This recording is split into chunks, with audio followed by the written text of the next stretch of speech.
Chapter 6326. Orville came back to his senses and said with a look of regret, "Hey, Mr. Rothschild, it would be better if you left a few days later. We are not close enough as brothers." After that, he quickly stood up, raised the glass high and stretched it in front of Steve with difficulty, and said loudly, "Mr. Rothschild, I toast to you."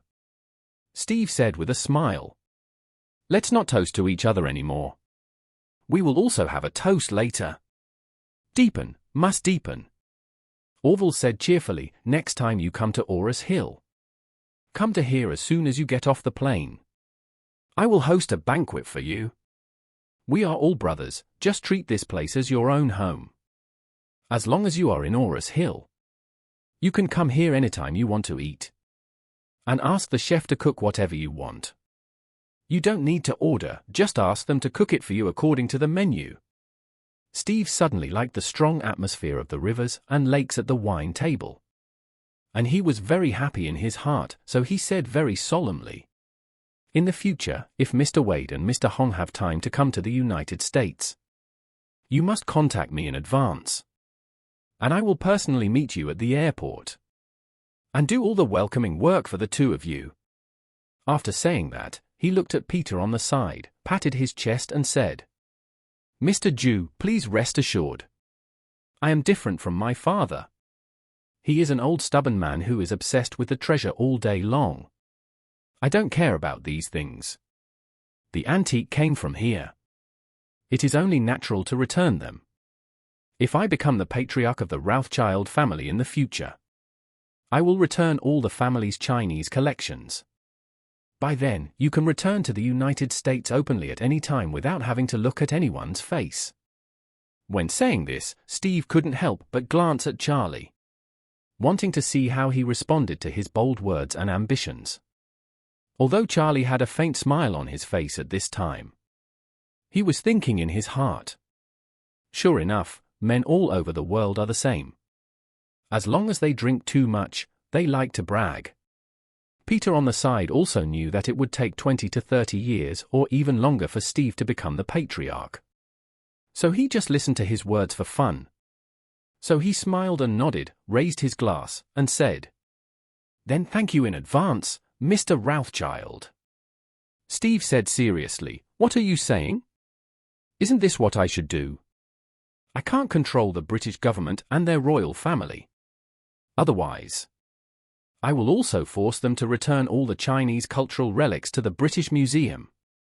After saying that, he looked at Charlie again and said under the influence of alcohol, "Mr. Wade, how about I hire some mercenaries to take back all the Chinese cultural relics in the British Museum?" Charlie felt a headache and smiled helplessly. The British took away the Chinese cultural relics. It doesn't seem to be appropriate to ask Americans to get them back for us. I feel your enthusiasm, but this method is not advisable. It is more appropriate for the Chinese to take back their own things in the future. After a meal, Steve reluctantly said goodbye to Charlie and set off on his journey back to the United States. Charlie sent Peter back to the Antique Street, and then ordered Orville to place a secret sentry in Antique Street to keep an eye on Peter's shop at all times to prevent anyone from causing trouble for him.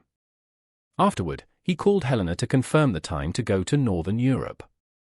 On the phone, Helena told Charlie that according to the AI team's estimate, the entire model will be officially tested for comprehensive operation tomorrow morning. Since the entire model is copied from their Silicon Valley model, the operation test will not take too long. It will take about 2 days to sort out all the details, and it can be officially delivered in 3 days. As Party A, Helena will personally attend this non-existent delivery ceremony in 3 days.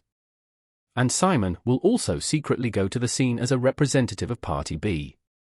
Helena knew that Charlie would definitely come to Northern Europe in person. So after reporting the specific time arrangements, she couldn't help but ask him on the phone, "Mr. Wade, will you attend the delivery ceremony in person?" Charlie smiled and said, "I won't attend the delivery ceremony. You can just connect with Simon. In the future, we will each connect with one person from the Rothschild father and son. You will connect with Simon and I will connect with Steve. After that, Charlie said, but I will bring Simon's elixir in advance. If there is no other arrangement, I can also join the technical team of the recipient to witness it on the spot. Helena asked hurriedly, Mr. Wade, when will your technical team arrive? Charlie replied, a friend and I will leave from Orus Hill the day after tomorrow morning. The friend who is traveling with us has a special status. When entering the country, we need your help to greet the customs.